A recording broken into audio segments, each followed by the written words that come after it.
एक बहू की अधूरी कहानी। सुबह की पहली किरण के साथ ही राधा की नींद टूट जाती थी। वह बहू थी, पर सबसे पहले वह एक बेटी, एक पत्नी और एक माँ बनने का सपना लेकर इस घर आई थी। शादी के दिन सबने कहा था, अब यह घर तुम्हारा है, लेकिन किसी ने यह नहीं बताया कि यहाँ दिल रखने की जगह नहीं होती, सिर्फ सब्र रखना होता है। राधा मुस्कुराती रही, हर ताना पी गई, हर अपमान को चुपचाप सहती रही, क्योंकि उसे सिखाया गया था बहू का रोना उसके कमरे तक ही सीमित होना चाहिए। सास की आंखों में वह कभी अच्छी नहीं बन पाई।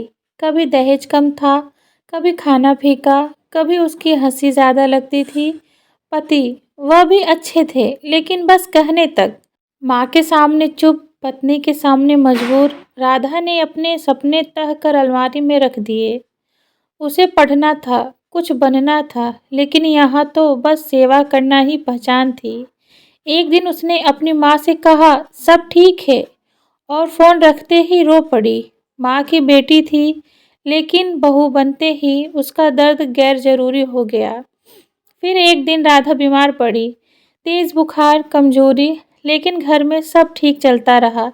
किसी ने नहीं पूछा, तुम ठीक हो? उसी रात उसने डायरी में लिखा, मैं हर रोज मरती हूँ, लेकिन मेरी मौत किसी को दिखती नहीं। सुबह वह डायरी बंद मिली।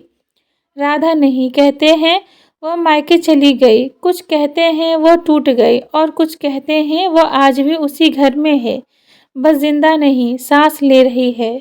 यह कहानी अधूरी है, क्योंकि आज भी हजारों राधाएं हर घर में चुपचाप अपनी कहानी खत्म होने का इंतजार कर रही हैं। राधा के जाने के बाद भी घर में सब कुछ वैसा ही था। चूल्हा जला, घंटियां बजी, टीवी चलता रहा, बस एक आवाज़ कम हो गई, वह आवाज़ जो सबको उठाती थी, सबको खिलाती थी, और सबसे आखिर में खुद के आंसू पी जाती थी।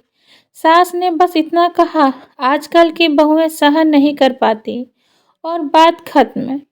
पति ने एक बार कमरे में आकर उस अलमारी को खोला जिसमें राधा के सपने बंद थे, उसकी अधूरी पढ़ाई की किताबें, एक टूटा कंगन, और वह डायरी।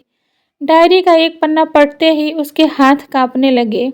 मैं बुरी बहू नहीं हूँ, बस थक गई हूँ, रोज खुद को मार कर सबको जिंदा रखने से थक गई हूँ।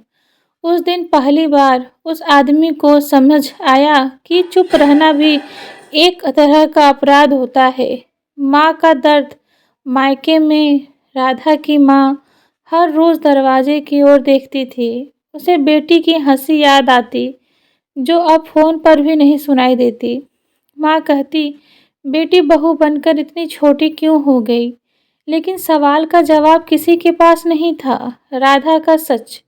राधा गई नहीं थी, वह किसी रिश्तेदार के घर बस खामोश में छिप गई थी। वह अब भी सांस लेती थी, लेकिन किसी से उम्मीद नहीं रखती थी। उसकी आंखों में अब आंसू नहीं थे, क्योंकि जब दर्द हद से ज़्यादा गुजर जाए तो रोना भी मर जाता है। वह खुद से बात करती थी, काश उस दिन कोई मेरा हाथ पकड़कर कह देता, राधा तुम भी ज़रूरी हो। औरत की सबसे बड़ी हार। राधा हारी नहीं थी, उसे हराया गया था।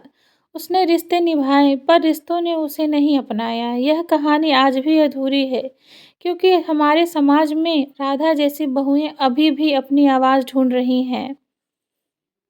अगर वीडियो पसंद आई हो तो प्लीज़ एक लाइक, सब्सक्राइब ज़रूर करें, और इसी तरह की कहानी सुनने के लिए मेरे चैनल को सब्सक्राइब अवश्य करें। तो मिलते हैं नेक्स्ट वीडियो के साथ, तब तक के लिए राधे राधे।